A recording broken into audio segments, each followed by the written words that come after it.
예, 어제 중국 제2의 도시 상하이에선 수백 명이 나와서 반정부 시위를 벌였습니다. 시진핑 주석의 퇴진 구호까지 나왔는데 중국 사회에서는 좀처럼 보기 힘든 모습입니다. 베이징의 박성훈 특파원을 연결해서 좀 더 알아보겠습니다. 박 특파원, 시진핑 주석 퇴진을 공개적으로 외치는 건 제 기억에는 이전에 없었던 것 같은데 어떻습니까? 시진핑 주석의 퇴진을 요구하는 도심 시위까지 등장한 건 이번이 처음입니다. 당초 시위는 코로나 방역 대책으로 갇힌 신장 지역 아파트에 화재가 나 10여 명의 사상자가 발생하자 이에 항의하면서 벌어졌는데요. 이 밤 10시가 넘은 시각, 상하이에선 시민들이 거리로 몰려나와 구호를 외쳤습니다. 共产党！共产党！习近平！习近平！ 이 현지 분위기를 취재해보니 코로나 봉쇄 정책이 3년 가까이 이어지자 더는 참기 힘들다는 반발이 급격히 터져나온다는 분석이 큽니다. 실제 상하이 말고도 중국 전역에서 시위가 빈번해지고 있는데 공안이 강제 해산에 나섰지만 시민들은 바리케이트를 부수는 등 반발 강도도 커지고 있습니다.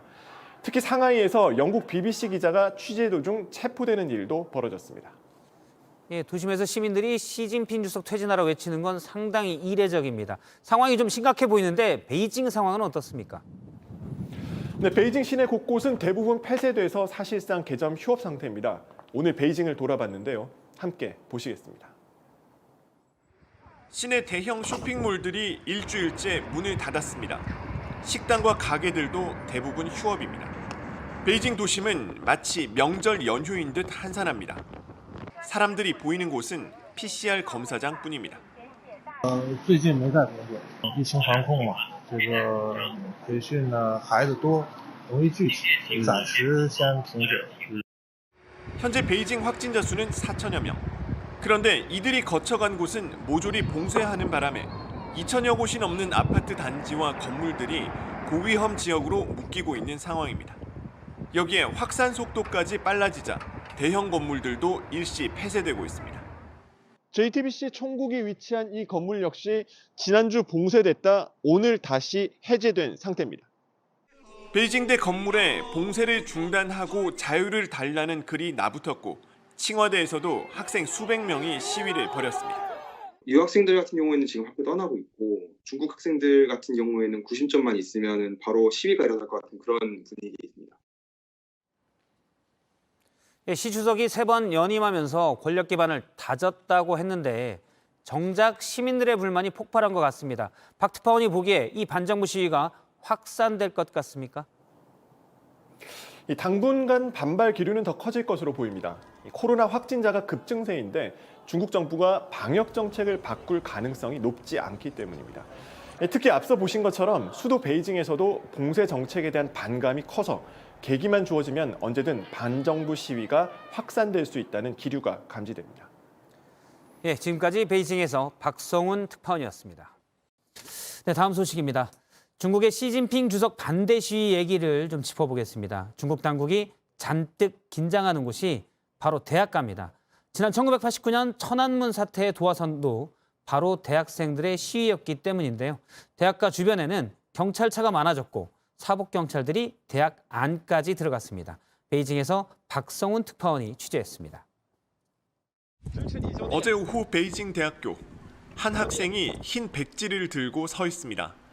검열과 통제에 무언으로 저항하는 백지 시위입니다. 금세 사복경찰이 둘러싸더니 강제로 연행해 갑니다. 이 학생이 서 있던 곳은 바로 전날 봉쇄 대신 자유를 달라며 시위가 벌어진 장소였습니다. 당국 감시가 강화되면서 학교에 드나드는 것도 쉽지 않습니다. 현재 베이징 대학교는 일반인은 출입이 불가능합니다. 방역 때문에 막아놓은 건데요. 학교에서 인가해준 학생과 교직원만 출입이 가능합니다. 학생들은 JTBC에 교내 곳곳에 사복경찰이 배치되는 등 반정부적 움직임에 대한 감시가 삼엄하다고 전했습니다. 시진핑 주석이 졸업한 칭화대학교의 한 기숙사. 시 주석을 욕하는 현수막이 나붙었습니다. 이 장면은 온라인에서 순식간에 퍼져나갔습니다.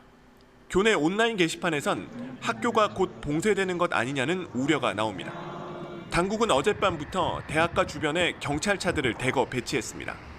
1989년 천안문 사태의 시발점이 베이징대 시위였던 만큼 당국이 대학가의 움직임을 예의주시하고 있습니다. 베이징에서 JTBC 박성훈입니다. 오늘은 최근 이 각종 뉴스가 쏟아지고 있는 중국의 상황을 조금 짚어드리도록 하겠습니다. 덩샤오핑에 이어 15년간 중국을 통치했던 장쩌민 전 국가 주석이 어제 지병으로 사망했습니다. 중국이 세계 2위 경제 대국에 오르는 기반을 만들었다는 평가를 받고 있죠. 하지만 동시에 1989년天安문 민주화 시위의 무력 진압을 지지하는 등 부정적인 평가도 함께하고 있습니다. 아무튼 이 장쩌민 전 주석의 사망이 현 중국의 상황에도 영향이 많이 있을 거라는 외신 보도가 나오고 있습니다. 먼저 뉴욕타임스인데요. 중국에서 대규모 반정부 시위가 벌어진 이 미묘한 시점에 사망했다고 평가했습니다. 대만의 쭈유 시보는요, 최근 확산하고 있는 백지 행동에 장쩌민의 죽음이 불을 지필 수도 있다라고 분석을 하기도 했고요. 그러니까 시점이 묘하긴 합니다. 지금 코로나 방역에 반대하는 그 중국 국민들이 계속해서 막 뭐 시진핑 물러가라까지 외치고 있는 상황인데 이 또 장쩌민 사망 소식이 나와서 좀 묘하긴 한데 이 또天安문 사태는 1989년에 민주화 요구하는 시민들을 무력으로 막 진압하면서 또 빚어진 유혈 사태입니다. 그 탱크 맞아요. 유명한 사진. 천안문의 탱크. 그 중국에서는 근데天安문 이게 검색도 안 된다고 해요. 뼈아픈 역사이자 또 민주화 시도의 역사이기도 하고 중국 당국한테는 금기어이기도 하죠. 근데 지금 아까 말씀드린 대로 중국에서 반정부 시위가 더 불을 지펴지고 있다고요? 중국의 상황이 이게 가면 갈수록 점점 더 안 좋아지는 것 같은데 중국 도시 한복판에 심지어 탱크도 등장을 했습니다. 다시 또 탱크가. 지금 영상 보시면요. 지금 중국 시내에 난데없이 장갑차가 막 이동을 하고 있지 않습니까? 장갑차가 등장한 이유는 사실 아무도 모르지만 매우 드문 경우다. 사실 드문 경우 맞죠. 우리도 뭐 장갑차 길거리에서 볼 수 있는 건 아니잖아요. 시내에 다니는 건 보기 어렵죠. 그죠. 근데 일각에서는 중국 정부가 시위대에 그 어떤 경고 메시지를 보낸 게 아니냐라는 관측도 나오고 있습니다. 중국 정부는 관영 언론을 통해서 사회 질서를 교란하는 위법 행위를 결연히 타격하겠다면서 강경 대응을 예고한 입장입니다. 지금 중국에서 시민들 휴대전화도 완전히 검사하고 있고 또 백지 시위했던 그 칭화대 휴교를 시켜버렸다고 하더라고요. 대학교를 휴교까지. 네. 이 백지 시위라는 게 사실 아무것도 쓰지 않은 종이를 들어가고 우리는 말도 못한다. 이런 항의의 표시 그리고 상징적인 그런 표현을 쓰고 있는 거잖아요.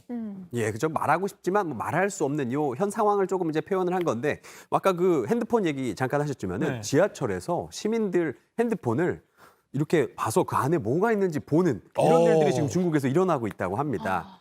이러다가 그리고 또 A4 용지 뭐 백지 시위 말씀하셨는데 이러다가 진짜 중국에서 조만간 A4 용지 판매 금지까지 나오는 거 아닐까 우려가 됩니다. 어쨌거나 이 백지 시위 움직임이 굉장히 심상치가 않은데 시위 성격이 이제 반봉쇄에서 반정부로 바뀌는 양상입니다. 가디언 보도입니다. Civil Disobedience Unprecedented.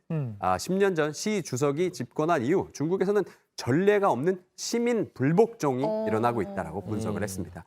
백지 시위는 전 세계로 확산되고 있는데요.